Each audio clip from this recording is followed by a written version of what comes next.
Biz yaddan çıxartmışıq, bizim gözəl adət ənənəmiz var. Bizim qapıya uşaqlar papaq atıblar. Biz papağa ilə qoymalıyıq. Ay sağ ol, toz, fındıq, şəkər bura. Bütün Novruzda olan, süfrəmizdə olan neymətlərdən papağa qoyulur. Uşaqlar, mən bir sizin eləmək istəyirəm. Bugün axı bayramdır. Gəlin görək bu qapını döyən kəs kimdir? Çağıraq onu da bayramımıza. O da bizdən bayram eləsin. Çağıraq. Biri diyelim bir dəfə görüm. Ay papaq sahibi, ay papaq sahibi. Gel papaq papaq. Aa bu kimdir? Salam uşaqlar. Salam, ay. Sen de burada. Bayramınız mübarək olsun. Çok sağ ol. Ay keçə. Bayramların baharı. Ay baharı. Güller güller mübarək. Ay mübarək. Axşamsa gül olsun. Ay gül olsun. Gül olsun, bülbül olsun. Bülbül olsun. Mən gəlmişəm kefkərim, suyuna görüb də.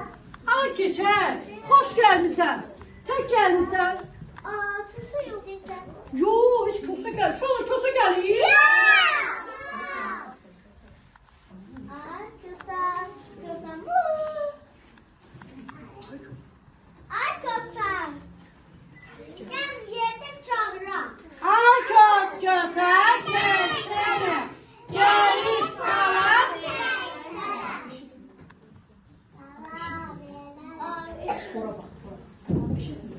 Aa, eşitmedi. Aa, haritası yaptı.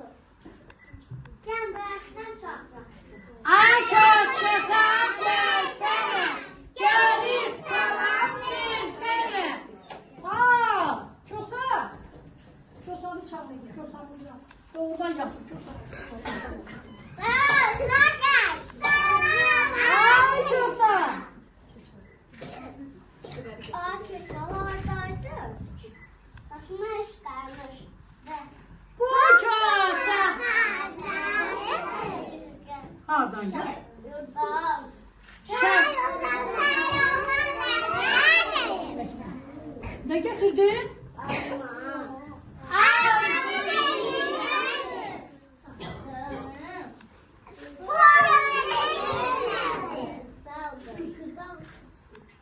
Öküzünü nedir?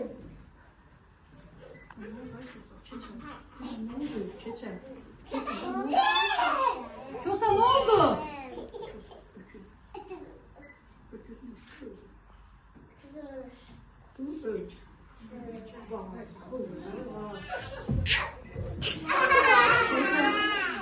Keçer.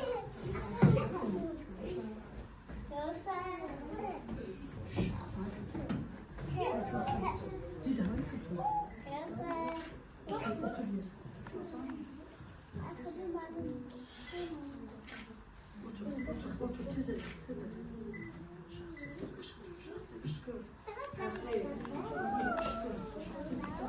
Işkı da. Fahri. Fahri.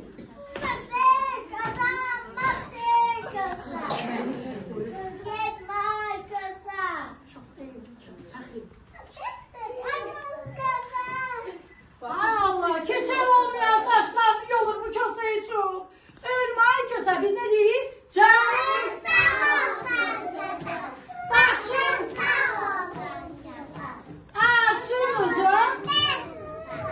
Tefensiz. Dur ay köse dur. Bayramda da ölerler. Benim kösem. Bir de benim kösem. Kollarım. Şimdi. Kösem. Köhne motal. Başında. 155 yaşında. Görme canandır köse. Ay kös köse gelsene.